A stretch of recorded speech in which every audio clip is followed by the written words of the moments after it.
దేవునికి స్తోత్రం. నేటి దినాన మన అరుణోదయపు దేవుని వాక్యము సామెతల గ్రంథము 16వ అధ్యాయం 22వ వచనము. తెలివి కలిగిన వాని తెలివి జీవపు ఊట. హల్లెలూయా. ప్రియమైన దేవుని బిడ్డ, ఇక్కడ సొలొమోను మహారాజు రాస్తున్న ఈ యొక్క సొలొమోను యొక్క సామెతల్లో ఏమనుందంటే, తెలివి కలిగిన వాని తెలివట జీవపు ఊట అంట.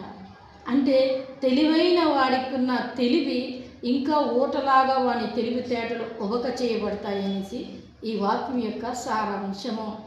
నీ హృదయంలో, నీ తలంపుల్లో ఆ తెలివి ఊటలాగా, అంటే ఊరేటి బుగ్గ ఎలాగైతే నీటిని ఉబక చేసి ఆ బావిని పైకి తీసుకొస్తుందో, దాని నీరు తోడే కొలది బావి ఎలాగైతే మళ్ళా ఊరుతూ ఉంటుందో, నీ తెలివితేటలు జీవపు ఊటగా మారుతాయని దేవుడు తెలియచేస్తూ ఉన్నారు. అయితే ఆయన జీవమై ఉన్నారు. నేనే మార్గము, సత్యము, జీవము అన్నారు యేసుక్రీస్తు వారు. ఆయన జీవమై ఉన్నారు. ఆ జీవము నీలో ఊటగా మారబోతుంది.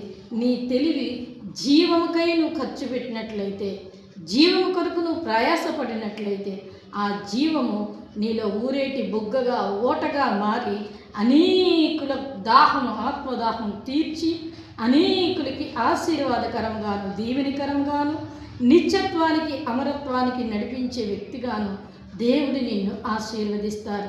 కనుక నువ్వు అరుణోదయాన లేచిన వెంటనే దేవుని దగ్గర ప్రార్థన చేయి. నా తెలివి జీవపు ఊటగా మార్చండి ప్రభువా.